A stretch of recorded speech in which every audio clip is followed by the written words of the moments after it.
别人穿越不是公主就是王妃，我倒好，成了一个快被穷死的女县令。丁，检测到宿主成功上任洛城县令，当前县城繁荣值3，繁荣等级破落小山村。新手任务：让全县百姓吃上一顿饱饭。满分100，他给我3分，很好。检测到荒地3000亩可改良，检测到河道遇堵可疏通，可建立作坊，检测到山中野生作物可培育成高产良种。别人当县令靠朝廷拨款，我当县令靠系统开挂。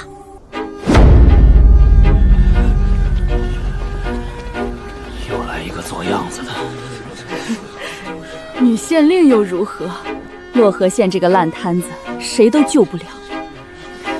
从今日起，县衙开荒造田，修渠云水，凡愿意出工者，每日管2顿饭。2顿饭？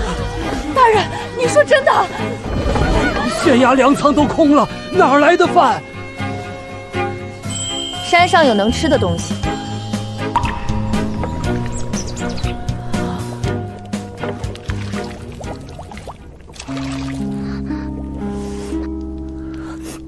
娘，我吃饱了。新手任务完成，洛城县繁荣值+5，奖励高产良种1批，初级农具图纸1份。这才只是开始。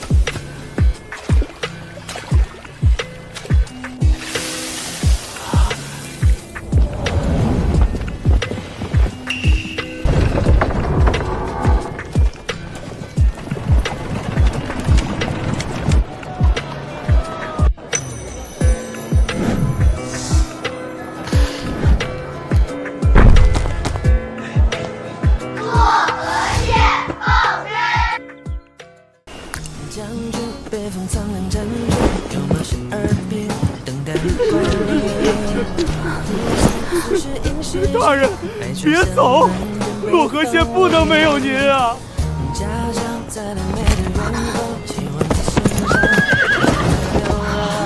江大人，陛下有旨。你既能把一个穷县变成富县，那这天下便也该让你试试。哎，又要死人了。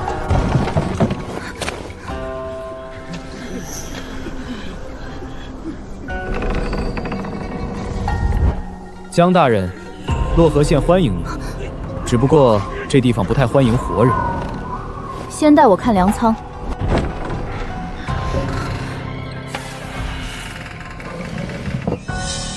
洛河县没粮、没水、没人，前任县令昨夜跑了，跑之前连墨令都带走了。大人现在摘官帽还来得及。我接了这个印，洛淳县就不能再饿死一个人。这句话前2任知信可都说过。那他们没做到的，我来做。账目在此，大人若要查，随时可以。不过我提前说一句，这里面比粮仓还空。照这个数，3天后县衙先断粮，7天后辽民进城，半月洛河县就只剩1枚空印。那我就用3天，把第一口饭找出来。当遇涉及系统激活，当前辖区洛河县紧急任务，3日内开设第1处镇州点，奖励基础民心+5，基渠条件稳定资金，冬小麦种子全县预解锁。顾主簿，县里还有多少能干活的人？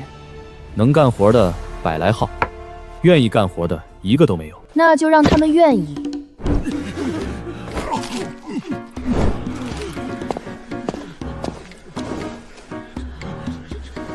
抢饼的，按律算劫掠；偷米的，按律算盗窃。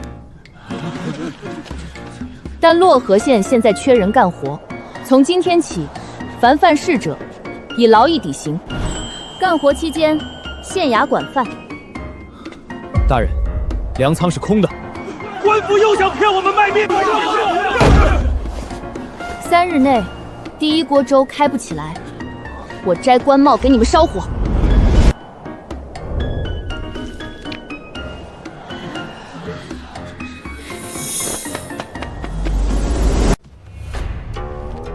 老爷，新来的女县令说3日内要开粥，粮仓都空了，他拿什么开？拿官帽煮汤？要不要吩咐米铺那边？从今天起，漯河县所有米铺1粒米不准赊给县衙。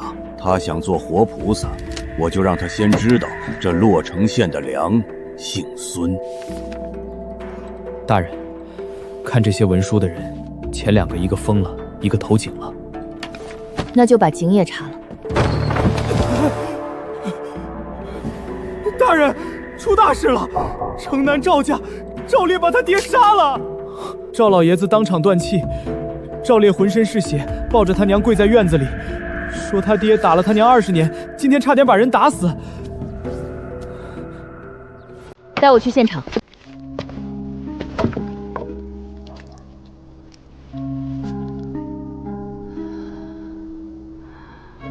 我杀了我爹，认。可我娘告过2回，官府不管，官府不判他，我自己判了。县令大人，弑父大罪，天理难容。大人初来乍到，可别在这种事上犯糊。得透，漯河县4大地主排第2。赵子一死，赵烈再被判死，赵家的地就剩无主地。无主地归谁？谁手里有借据，谁先分。赵家若绝户，北坡80亩，东高50亩，先抵孙家旧债。本官办案，不劳外人算地。200两滚成400两。赵烈一死，赵家的地一夜姓孙，孙家吃不下的，再流到苍然县钱庄。他们不是来看死人，是来看地。大人，这案子不好判，救赵烈是违律，不救赵烈，赵家地被吞，百姓只会觉得官府又帮地主。大燕律第73条，弑父者死。是。第119条呢？死罪可赎。大人，弑父案用赎刑金，是在刀尖上走。那就让刀尖朝着他们。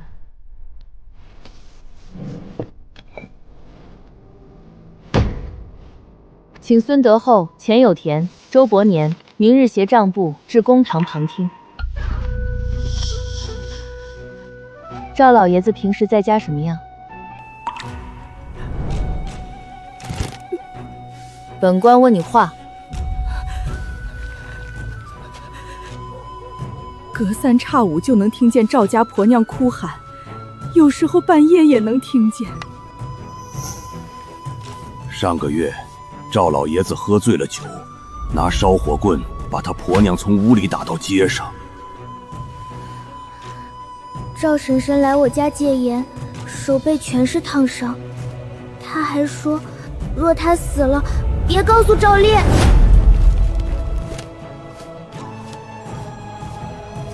县令大人，家务事哪家没有？打婆娘的多了去了。孙老爷很懂家务事。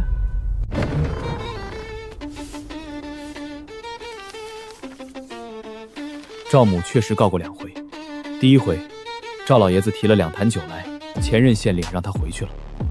第2回呢？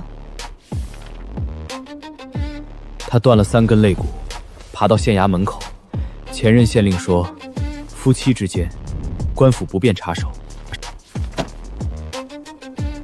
大人，这2张纸救不了赵烈。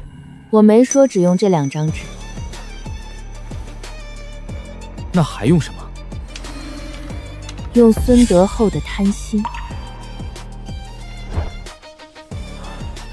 紧急任务剩余时间1日12时辰，开设粮源、资金、劳力，当前达标，劳力1/3。赵烈的命值多少？按律，属死罪300两起。300两够修渠启动。大人，您真打算让3家地主替赵烈掏命钱？他们想分赵家的地，就得先在百姓前证明，他们不是为了地来的。他们不会心甘情愿。我也没打算让他们心甘情愿。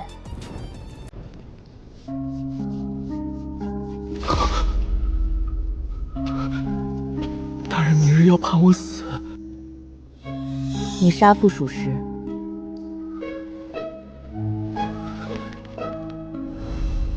我只求大人让郎中救我娘。我不能保证你无罪，但我能保证你这条命还能做一件事。什么事？修一条让洛尘县活下去的渠。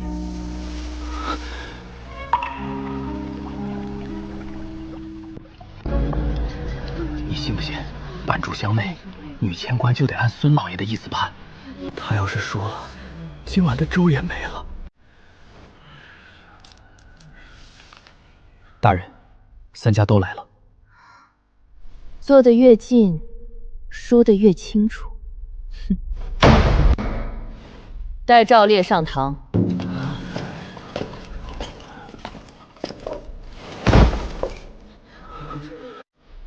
赵烈，你承认杀父？是。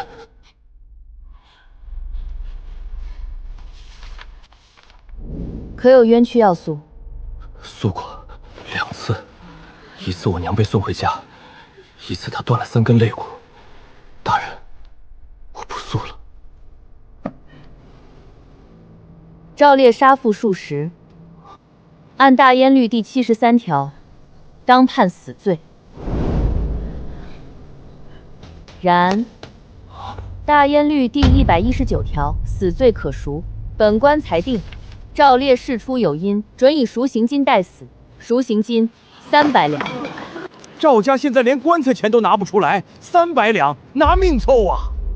赵烈本人无力缴纳，本官可接受第三方代缴。3位老爷今日携账簿前来旁听，想必是关心赵家后事。赵老爷子生前与3位多有往来，如今赵家遭难，3位若愿代交，本官当堂记当，传为佳话。县令大人，老朽与赵家虽有往来，但这赎刑金……孙老爷，本官不强求，3位不缴，赵烈死，赵家绝户。赵家田地先走苍山县钱庄抵债，再由外县转卖。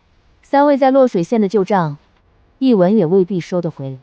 3位缴了300两归县衙修渠，赵烈活着不易，赵家田地暂由县衙监管，怎么选都是为本县出力。老朽愿出100两，钱家出100两，周家出100两。 3位老爷高义，赎刑金300两，当场记当。赵烈免死，改判苦役3年，编入县衙修渠队。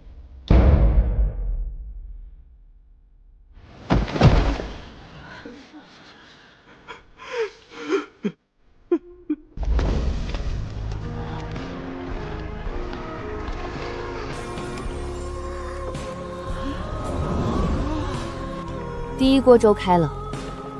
明日起，以工换食，按册领粥。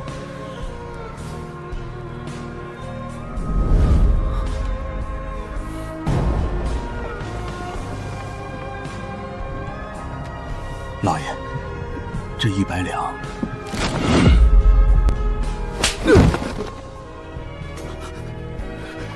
去查这个女剑姓的底细，她能让人喝1碗粥。 我就让他明天无米下锅。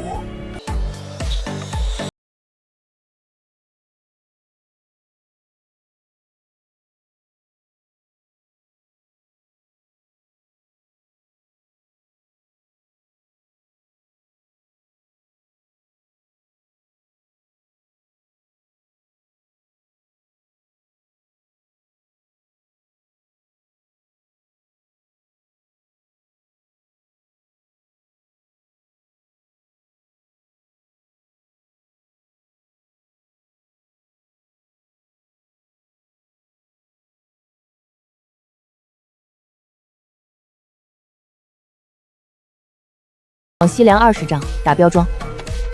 那片地底下全是板岩，11年前他的渠就是从那儿开的口。我知道，知道还挖？因为水在下面。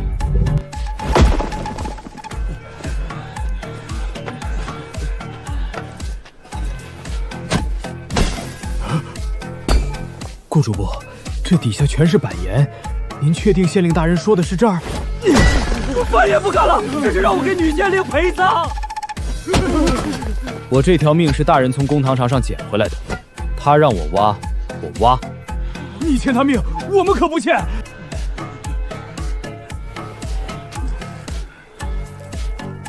不挖表层，直接凿。凿多深？4丈。您疯了！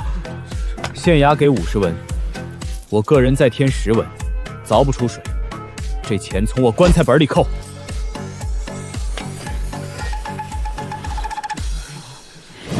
干！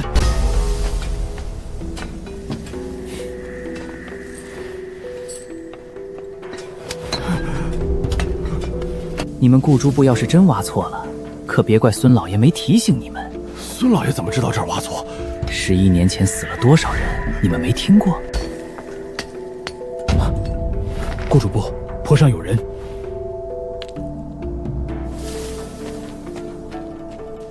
别追，别追，继续挖。他是孙家的人，我知道。那还不抓？抓一只虫没用，得看虫从哪块烂木头里爬出来。老爷，女县令真让人在汉沟北侧凿板岩。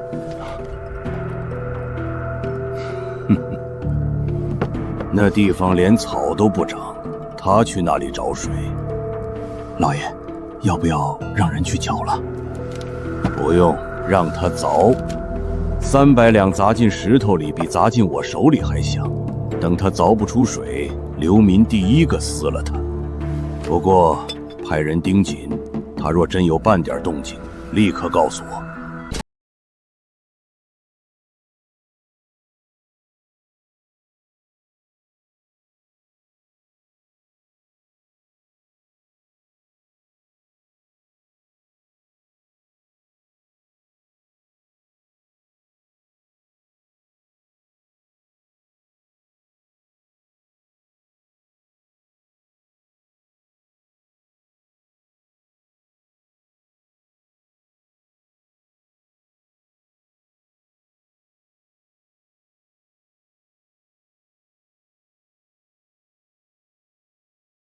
开！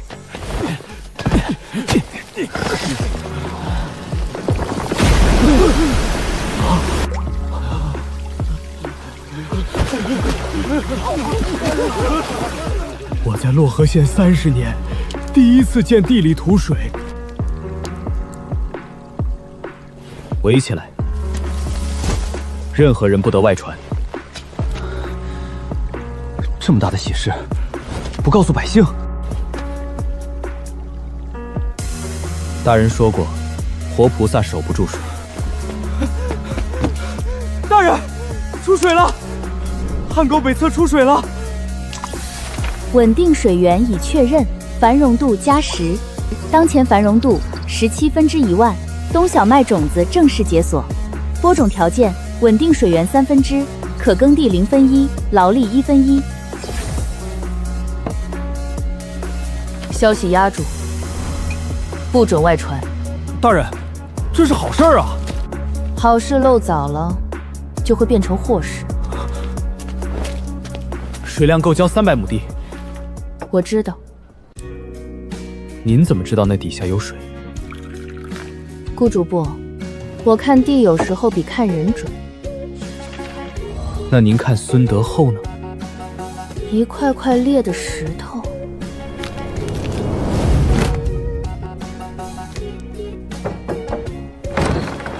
老爷，汉沟那边好像真有动静，他们用尾筏围起来，不让人靠近。会不会真挖到水了？漯河县不能有自己的水，有了水佃户就敢不借粮，有了水流民就敢留下，有了水，他这个县令就真站住了。今晚派人去摸清泉眼位置，若真有水呢？那就让它重新变成汉沟。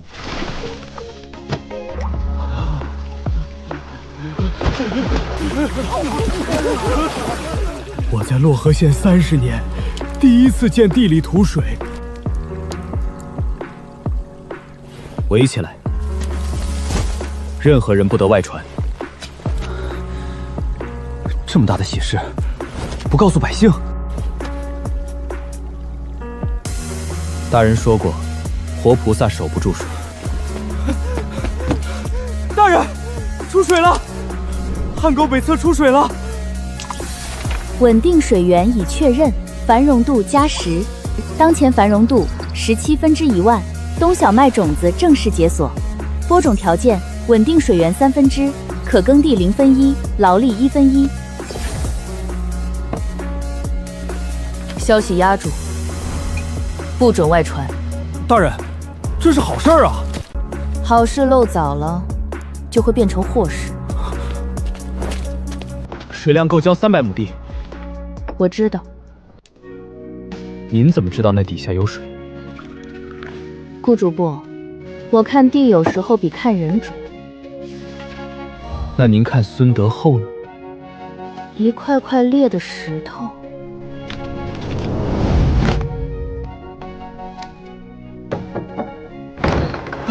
老爷，汉沟那边好像真有动静，他们用尾筏围起来，不让人靠近。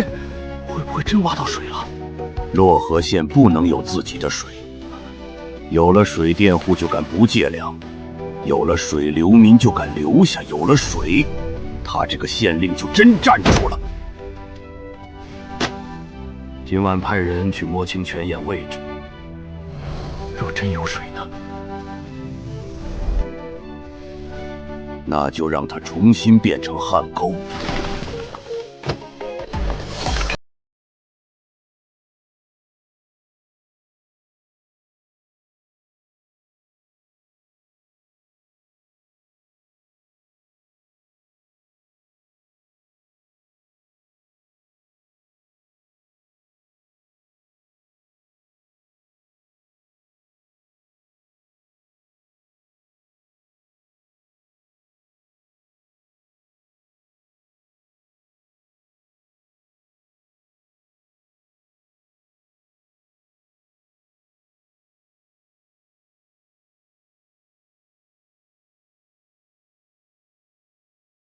水沟，这荒地哪来的水排？县衙施工，外人不得入内。一个弑父犯，也敢拦孙家的人？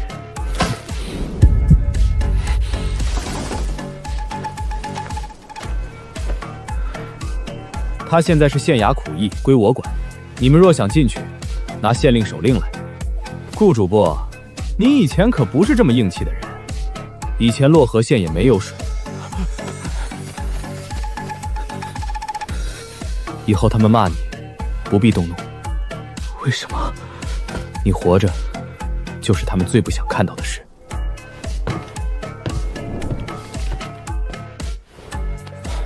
孙家已经起疑，意料之中。大人，若孙家真动泉眼，我们现在没人守得住。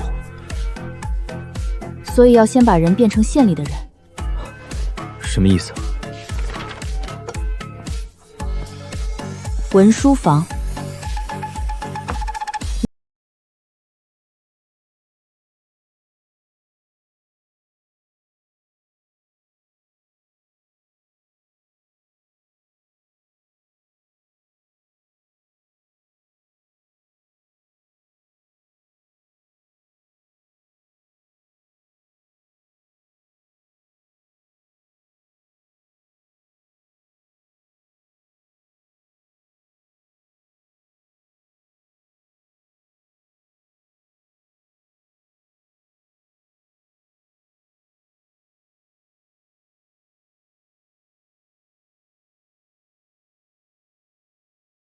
女县令江宁在京里没有靠山，哼哼，没有靠山，还敢来动我的水，动我的地？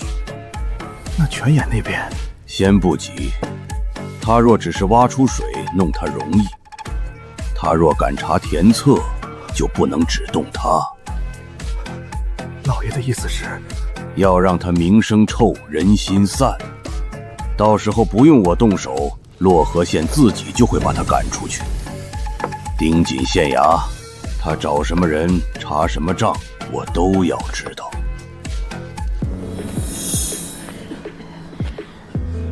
识字的，站出来！再说一遍，识字的，站出来！县衙用人，管饭，给钱。这句不用写，洛河县人人都会背。顾署部要是来抓壮丁的，我这身障扛不动锄头。你叫什么？问完能多给半碗粥吗？能写这几个字，至少读过书的。哪里的？清河郡，曾经是秀才，现在是流民。怎么沦落到这儿？功名被革，来躲债。你爹呢？没钱还债，被关进私牢第3个月，饿死的。官府管了20板子，革了我的功名。跟我去县衙。饭呢？去了有2碗。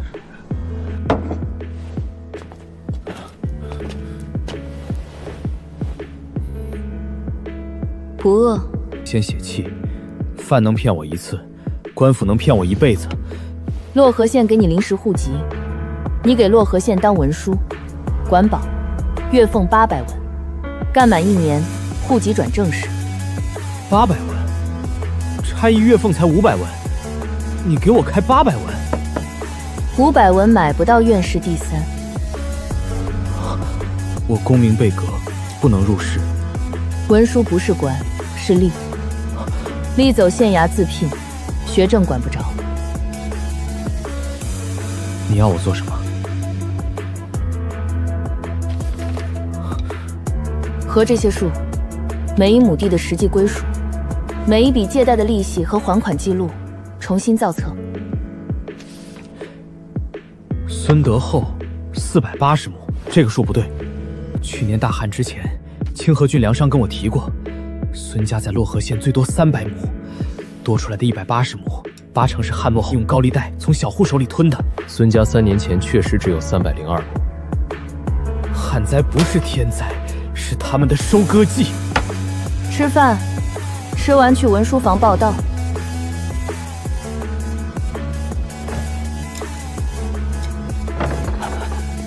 老爷，县衙找了个新秀才，叫韩墨。哪个韩墨？清河郡来的，23岁，听说曾是秀才，被革过功名。他还活着？老爷认得。他爹就是死在钱庄私牢里的。这个人懂账，也懂旧事，留不得。那女县令呢？先烧他的账，再断他的水。洛河县不是靠一个秀才一眼权就能翻身的。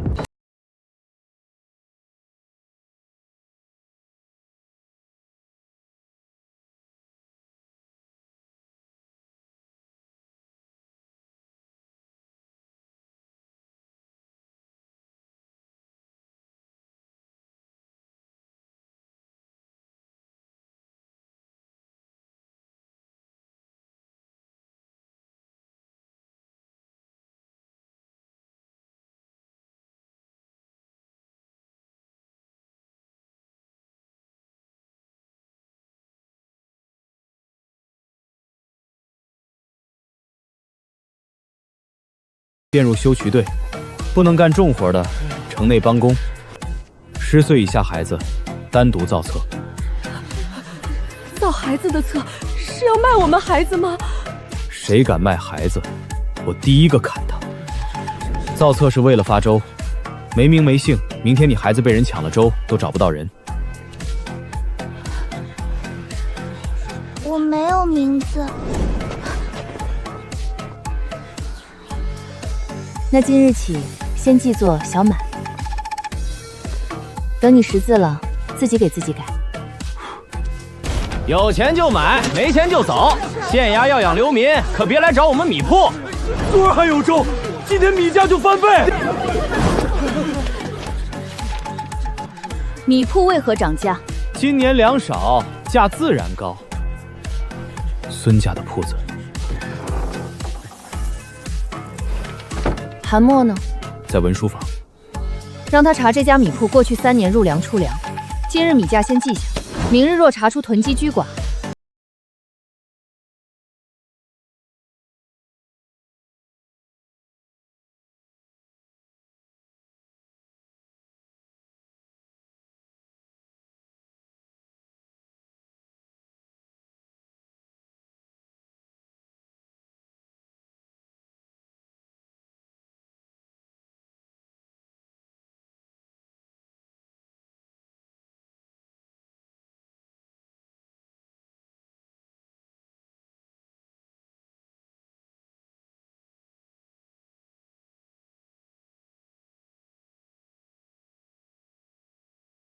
怎么知道谁在背后递火把？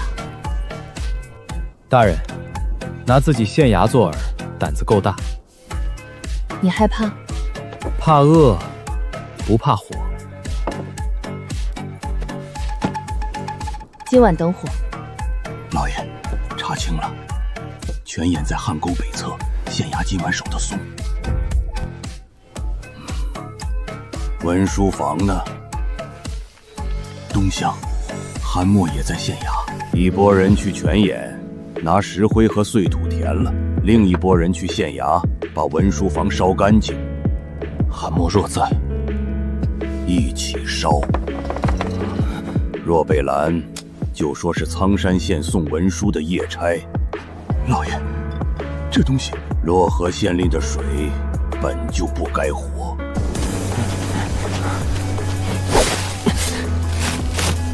找水还是找死？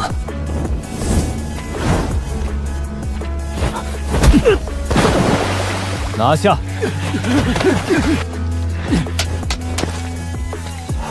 顾主簿，这是苍山县的东西，送回县衙。赵烈，还有人呢。他们不是只来填水。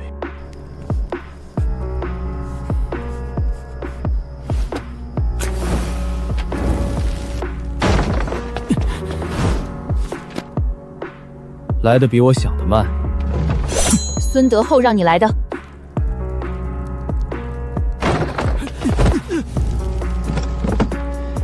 假账烧得挺干净，那就给他看烧干净的。他知道我是谁，正好，我也想知道他为什么怕你活着。大人，泉眼那边抓到的，文书房那边抓到的。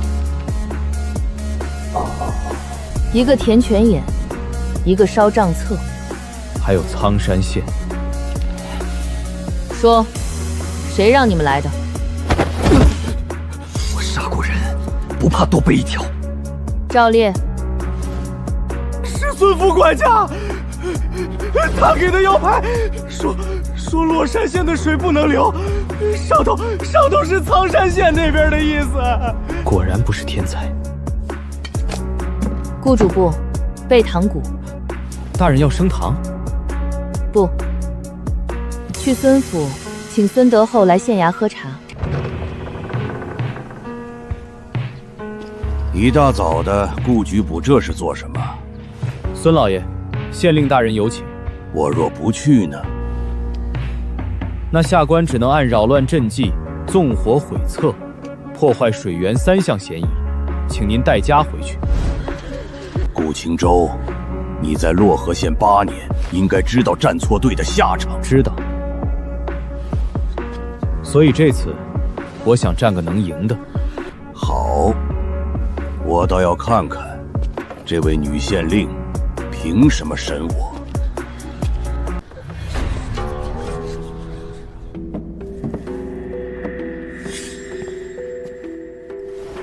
江大人，一大早请老鼠过来，不知有何见教？昨夜有人填泉眼，烧文书房，孙老爷可知道？老朽一夜安睡，实在不知。他说是孙府管家给的腰牌。老爷，小人冤枉，小人什么都不知道。江大人，洛河县如今人人都知道您要查孙家，有人栽赃陷害，也不奇怪吧？孙老爷的意思是本官冤枉你？老朽不敢，只是凡事讲证据。一个黑衣贼，一块腰牌，就想把罪扣到孙家头上，怕是难以服众。孙德厚暂不羁押，但从今日起，县衙重查孙家近3年田债。3日内，孙家需呈交田亩、借据、租基全册，若少1夜，本官亲自上门取。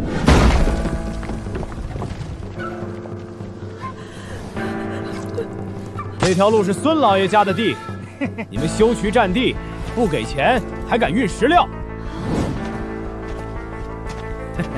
哟，女县令来了，大人长得倒是俊，就是手伸太长，容易折。谁打的？一个看难的婆娘，也配挡爷的路？顾主簿，查地籍。城西旧河道2侧30丈内，登记为官用道路，不属任何私人田产。登记归登记，实际归谁管？洛西县的人都清楚。孙老爷，第一，损毁官用基建物料；第二，殴打在色女工；第三，你脖子上的铜钱哪儿来的？大人，城东李寡妇上月报案，被抢了200文，正是红绳串钱。血口喷人！刘三，拿下！谁敢动我？我背后是孙德胜欠朝廷3年赋税120两，他自己的这事还没完，你觉得他管得了你？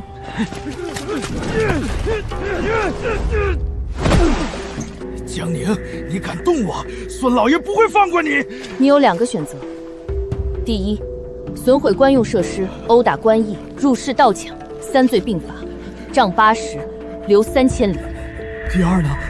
指证孙德胜灾年放高利贷、私吞田产的证据，查实后，盗抢罪暂不追究，改判苦役1年，便入修渠队。我说了，你能保我命？我保你活着服刑。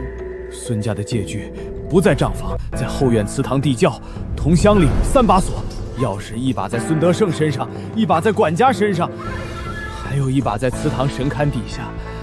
若是真够动孙家的根，我还知道今夜会有人去搬箱子。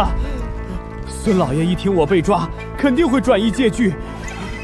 刘三，把钱虎押回县衙，消息放出去，就说钱虎什么都招了，要让孙德厚听见。老爷，钱虎被抓了。听说他在工地上把祠堂地窖的事都说了。蠢货！老爷，现在怎么办？今晚把地窖里的戒指全搬到城外九窑洞。蠢货！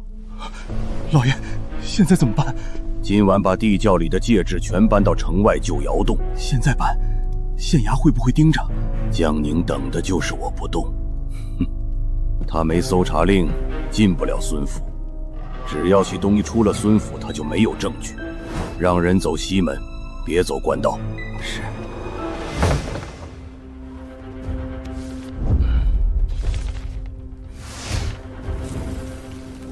江宁，你想动我的根，我先断你的手。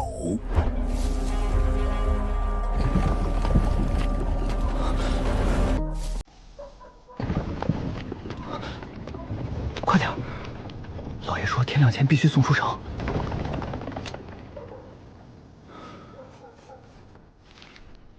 顾主簿，真懒。东西只要出了孙府，上了路，就是运输赃证。拦！县衙查验。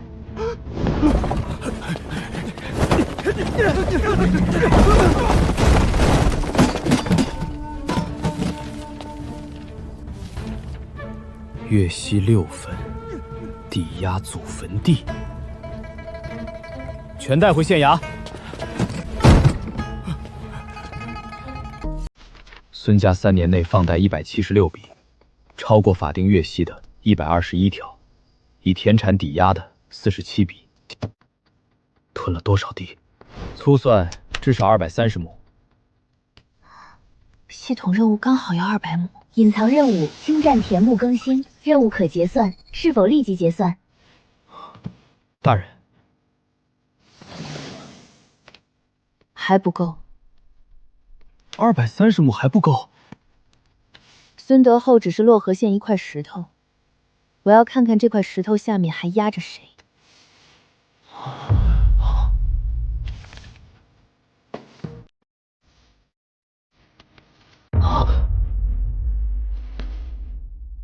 金满楼，梁商，孙德厚，苍山县金满楼，他们是一条线。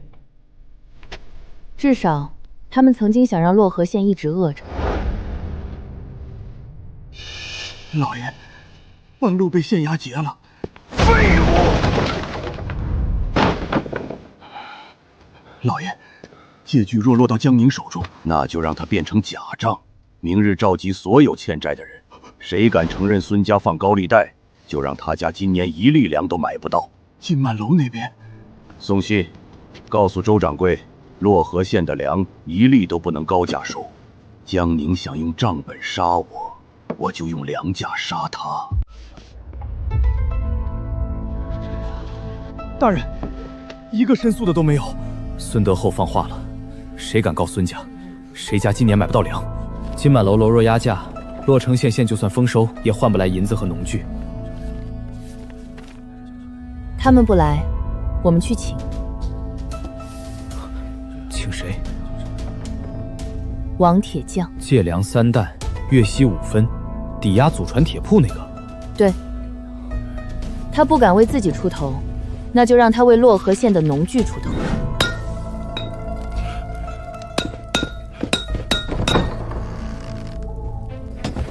王铁匠，孙老爷说了，明天你要是敢进县衙，这铁铺今晚就换主人。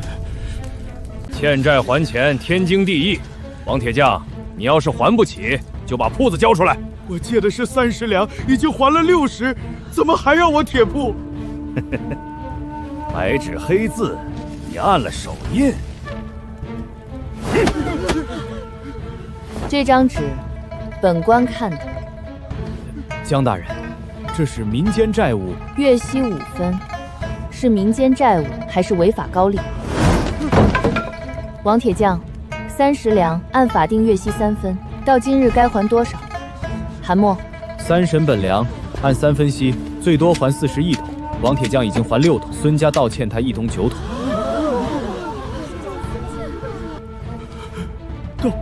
道歉我？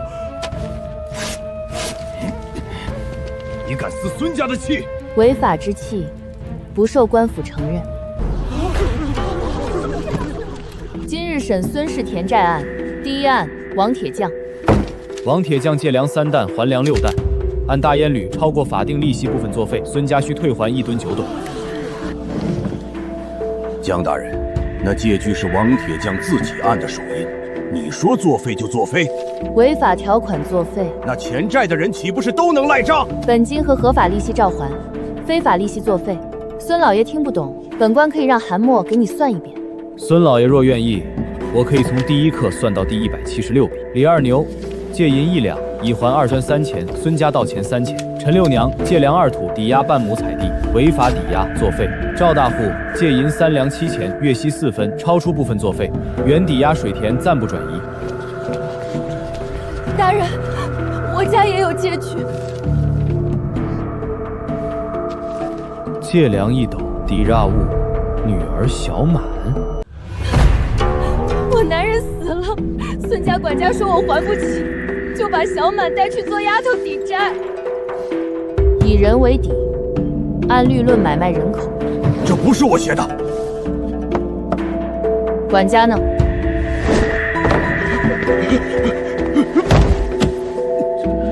这张人为底的契，是不是你写的？是小人私下写的，与老爷无关。私下，孙家的事哪项不是你替他办？卖孩子抵债，畜生！孙氏违法借据121条，当堂作废，涉及田产抵押47笔，暂归县衙清敛复核；涉及买卖人口者，另案严查。江宁，今日你赢一趟，往后的粮价、水路、商道，你赢得了吗？孙老爷慢走。老爷，金满楼那边回话了。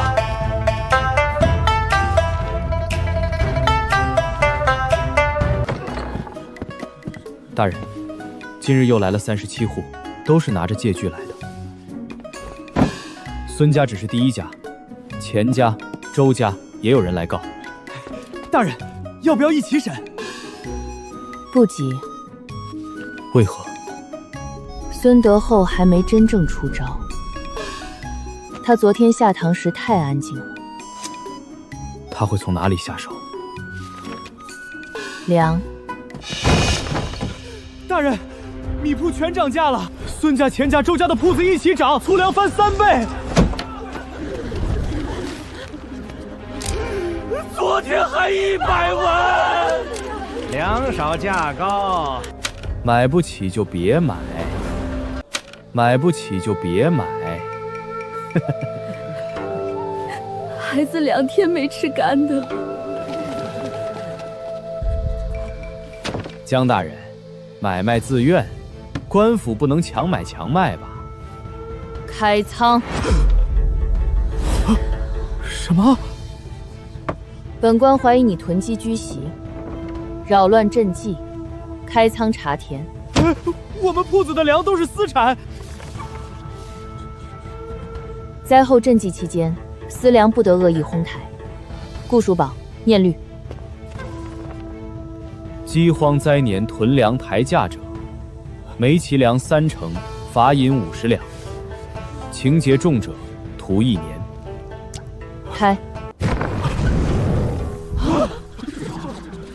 这叫粮少。3家米铺同时涨价，仓中存粮充足，谁给你们定的价？粮价涨跌商议而已。大人若连买卖都要管，漯河县怕是没人敢做生意了。本官不管买卖，本官管饿死人。3家合计存粮1600石，按市价售卖，足够漯河县3个月口粮，却在赈济期涨价3倍。大人，商人逐利，天经地义。那官府征粮也是天经地义。3家米铺各罚粮3成，纳入县仓，专供公学、修渠队、赈州点。剩余粮食限价出售，价格不得高于灾前2成。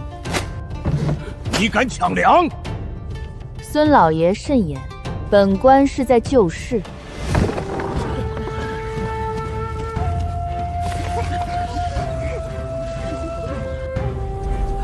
大人，罚来的粮足够公学吃2个月。孙德厚现在怕是想拆县衙，不止，他会找外援。他已经找了。粮商，朔北道最大的雷刀的粮商。孙德晃想压我们的粮价，可我们的小麦还没收，所以在收之前，要让他们先怕。怕什么？怕漯河县不卖给他们。市场调控成功，民心加12%，粮价稳定度加20%，繁荣度加65%。当前繁荣度266%/10000。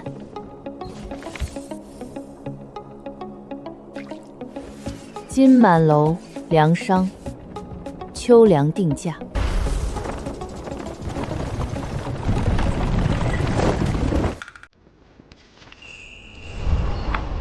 大人，城南永安寺已经清出来了，正殿能坐40-50个孩子。您真要开公学？开。百姓不会愿意，孩子在家能干活，送去读书还多一张嘴。公学管午饭，那他们会为了饭来，不是为了读书。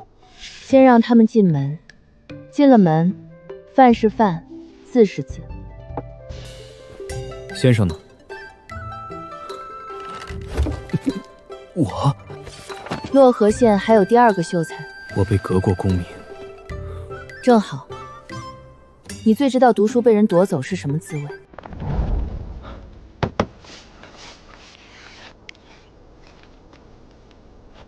正殿摆3排木桌，后院厢房当库房。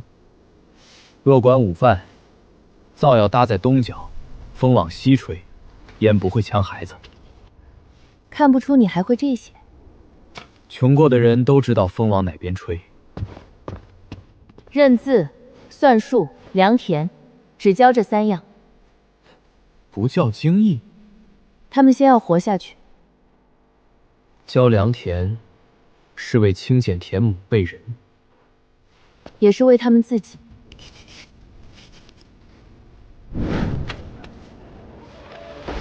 女娃也读，管饭是真的，不送罚粮，这不是逼人吗？蒋大人，我家闺女1天能纺半两棉，你让她去读书，这半两棉谁补？你家闺女1个月纺多少棉？15两。能卖多少钱？60文。你欠孙家的债，月息多少？3两7钱银，月息4分。你闺女纺1辈子棉，够还这笔账吗？她若识字，借据上月息4分，她能看出来不对。她若会算账，知道3分和4分差多少。她若会量田，就知道家里2亩水田不该被写成1亩3分。读书不是为了做官，是为了不被人骗走饭碗。女娃读书败坏风气，明天这破庙就别开了。谁？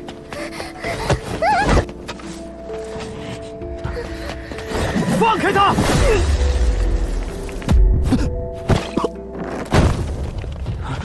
拿下！先生，我记住了，上次我记住了。记住就好。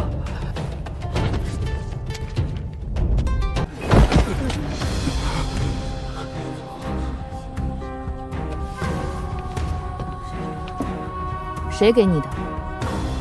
这纸是金满楼梁号常用的账纸，也是孙家米铺用的纸。很好，不说也行。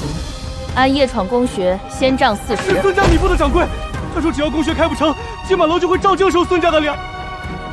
刘三，带人封孙家米铺账房。大人，这是要动金满楼？不是我动他们，是他们先伸手进公学。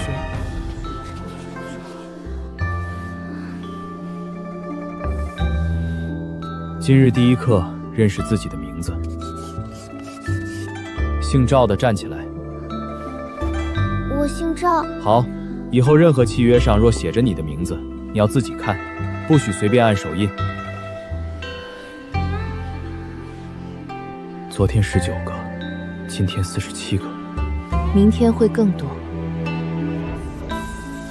公学稳定运行，文教指数加20，民心指数加15。新功能解锁，基础人才培养。大人，孩子能读书是好事，但金满楼已经插手，说明梁商不想让洛河做县脱离他们。还有苍山县，城北区水量怎么样？比较稳定。大人，城北渠口断水了，300亩冬小麦刚抽芽，断水3天就完了。顾青州派人去上游，不要入苍山县境。远远看清楚水段在哪儿。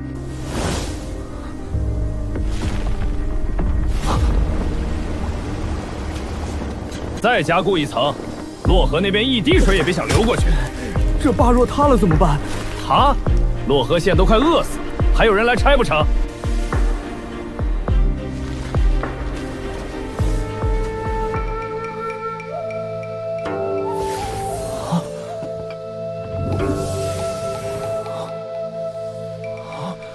他们在地上筑坝，我们从地下取水。大人，若挖暗渠，算不算越界？渠口在洛河县境内，水从地下渗来。苍山县有本事，就去地下立界碑，3天内通水，卖活。大人，要多少人？ 20个最会挖土的，今晚子时，县衙后门集合。大人，苍山县若发现，那就让他们发现的晚一点。赵烈，你不是在城西修渠队吗？挖水的活儿，我熟。从北境石丘往下挖4尺，见灰白岩层亭，暗渠深不过3尺，不能塌，不能漏。3里暗渠至少得3天，给你们3天时间。每人每日加2顿干饭，工钱翻倍。出水后，记功入册。走。干他娘的！大人，这次赌的比上次还大。这不是赌，是抢命。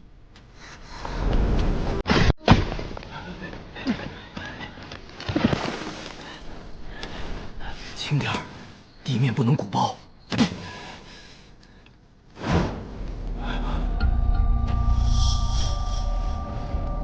那边什么动静？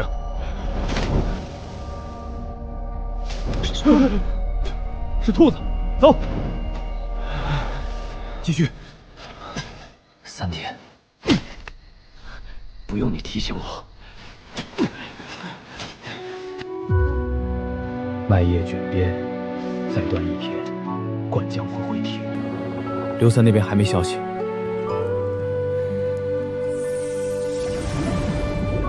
土层含水率上升，暗渠存在坍塌风险，让人送木桩和苇溪去。哪里？他们马上会挖到软土层，撑不住会塌。大人怎么知道？弟告诉我的。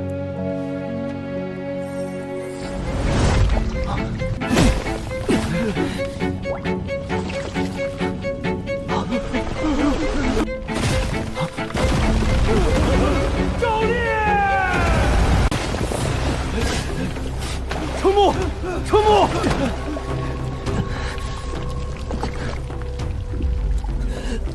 先别管我，前头是水脉，打通它！闭嘴！你死了，大人扒了我的皮！按照图纸，先立3根横木，再挖人。我还没死。命硬，继续。天亮前必须通。通了，大人，通了！是活水。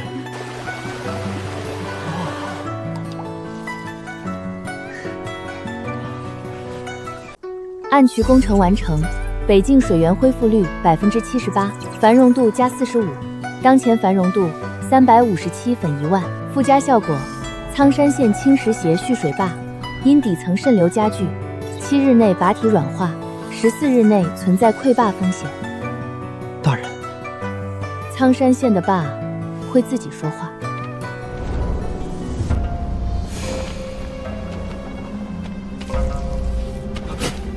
师爷，这坝底怎么一直湿？加土，快加土！可水位没涨啊！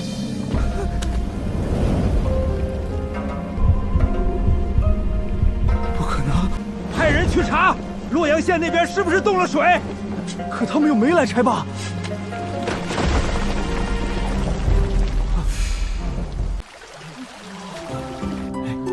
苍山那帮人还在坝上守着吧？守着。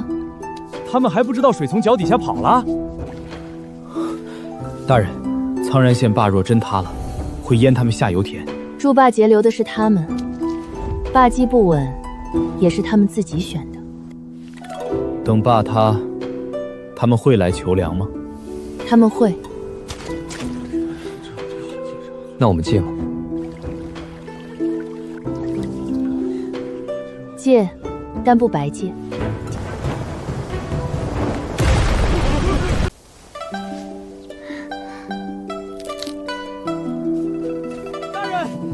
苍山县的坝垮了，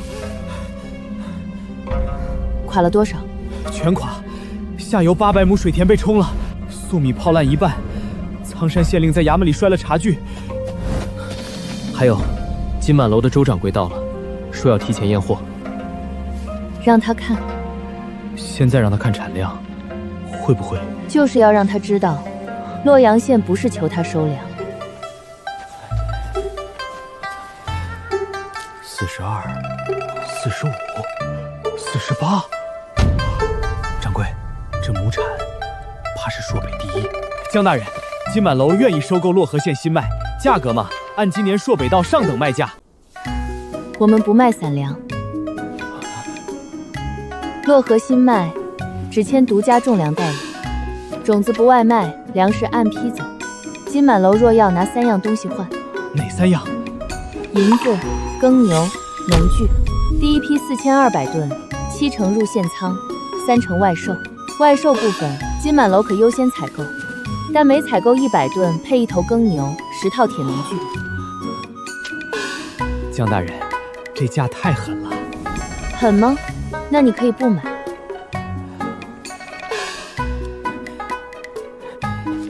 我写信请东家，今日就发。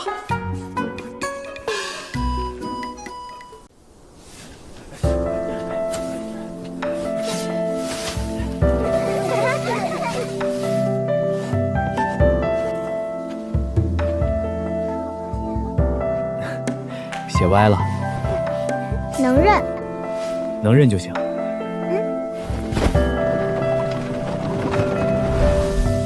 秋收统计中，洛城县北境冬效麦总产量4200只，繁荣度加380，当前繁荣度737分1千万。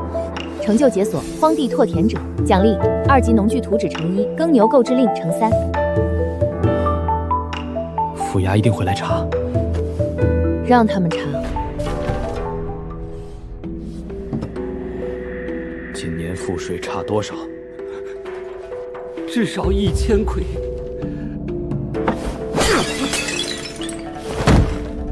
洛河县呢？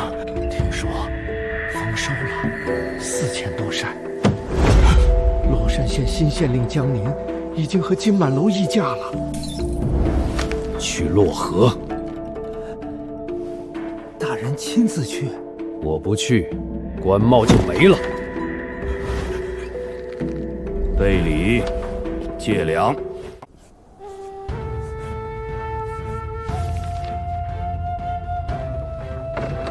大人，苍山县来人了，让他们进来。江大人，我家大人说两县毗邻，唇齿相依，前些日子水坝一事都是误会。有事说事。苍山县今年收成不好，赋税恐怕差一些。我家大人想问问江大人，能否借粮？借多少？1000石。我不要利息。签了，粮明日拉走。江大人，这800亩是苍山县最好的水田，今年被水毁，你们也种不了。可3年尊期，你家大人今年交不上赋税，问责公文很快就会到府衙。是1000吨粮重要，还是3年烂田重要？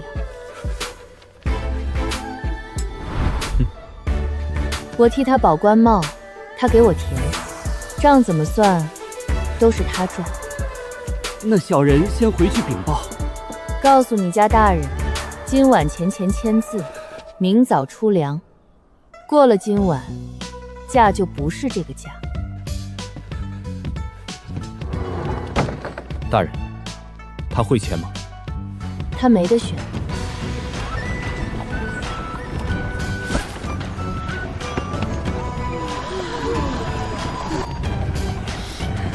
老叔，你哭啥？半年前咱们为半块饼打得头破血流，现在咱们的粮都能借给别人了。都慢点儿，这是咱洛河粮，别撒了。刘三叔，粮什么时候回来？不光回来，还要带800亩地回来。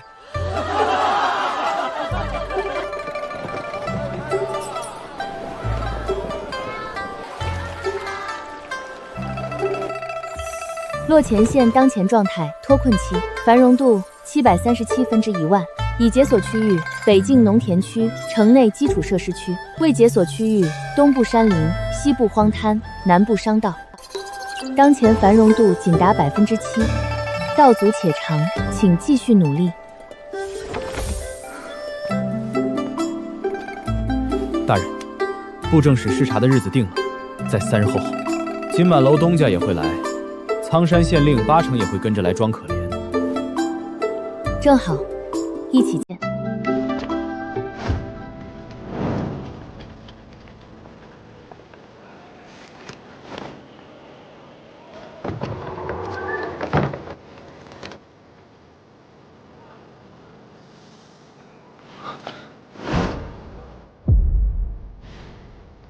你认得？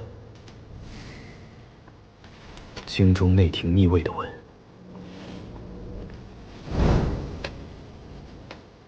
漯河县令江宁，有点意思。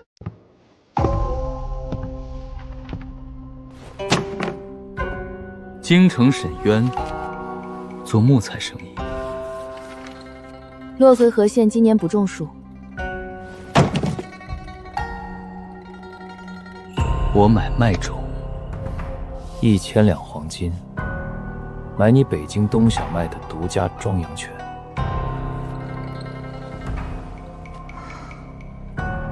他虎口有老茧，十指指腹也有钱。沈老板走商，带护军营的刀客随行。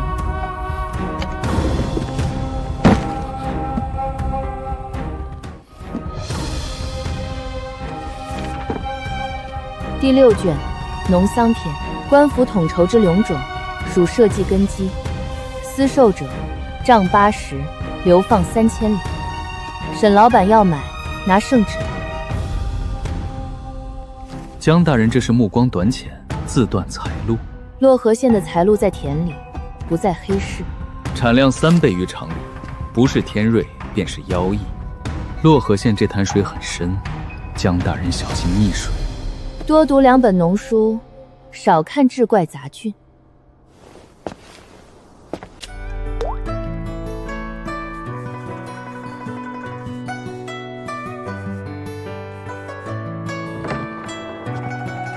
安神汤，放着。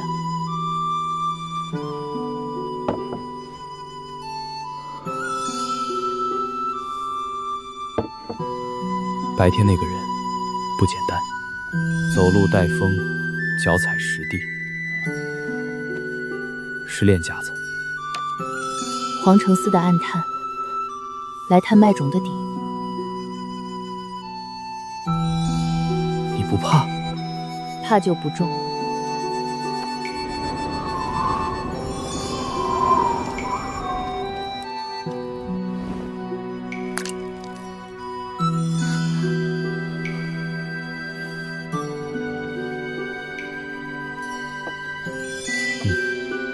早些歇息，你熬红了眼。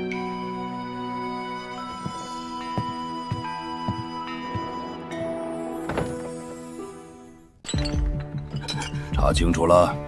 查清了，县衙里那个女魔头招募了20个私塾孩童，名义上是教算术，实际上给他们发了布工，在梁城外那些荒地，布工上的刻度是算面积的，不能让他继续发展下去了。老爷，他现在势头正盛，连苍然县令都被他踩下去了。派人去找巡抚刘御史，告诉刘御史，漯河县出了妖人，这样就算金满楼也保不住他。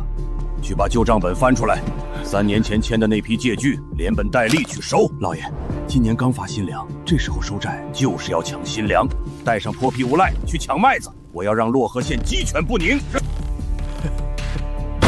还钱！大燕历35年，借孙老爷10斗糙米，利滚利。今天该还2担新麦。当时只借了半石，有的还是掺沙子的。沈大人，此女行事诡谲，实属朝廷毒瘤。刘御史何出此言？江宁勾结黑市商贾，以妖术催发妖粮，此事有当地数十乡绅联名作证。妖术造反？我已经调动200名府兵，800里加急，即刻围剿漯河县辖。这种妖人留不得。大人，出事了！孙家带人下乡抢粮，还打伤了几10个村民。现在几个村子的百姓已经疯了，正拿着锄往城里要找孙家拼命。我去拦住村民。不用。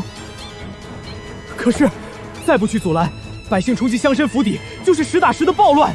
要是上面降罪下来，让孙德厚去闹。漯河县县江宁勾结妖商，煽动暴乱，即刻缉拿，如有反抗，格杀勿论。拿下！踏过此现场，死！抓我！用什么罪名？煽动暴乱，还是勾结妖商？铁证如山。铁证？那我给你们看点真正的铁证。府兵拿人，向来只认谋逆死罪，不认账本。谁敢动江大人？动江大人！刘三，退下。大人，他们这是抢粮杀人，漯河县不能没你。袭军造反是死罪，我教过你们大烟律，想要漯河县的官印，给你，按甲字号预案走。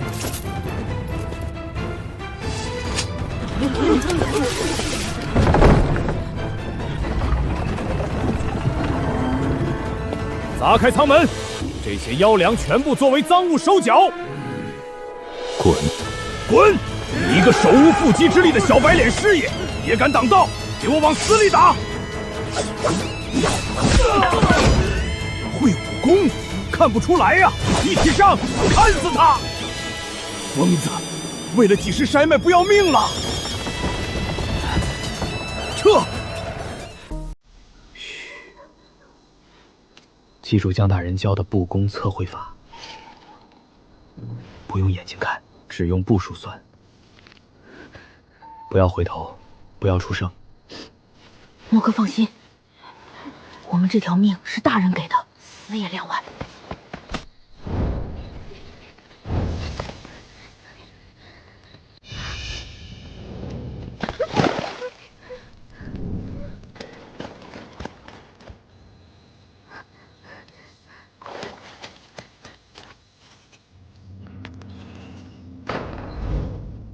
江大人，这牢里的滋味如何？签了这份认罪书，承认你私通黑市，使用妖术催熟麦种，看在你也是朝廷命官的份上，我留你一具全尸。刘御史，孙德厚许了你多少分成？漯河县粮税的3成还是5成？你觉得把我抓进大牢你就赢了？你拿了孙德长的钱，就等于接了要命的烫手山芋。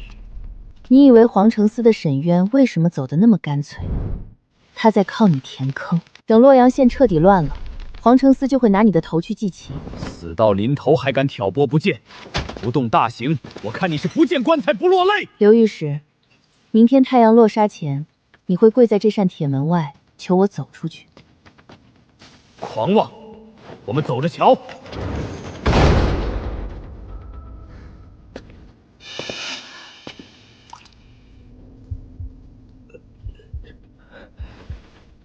全县测完了，孙家侵吞黑田5300亩，坐标无误。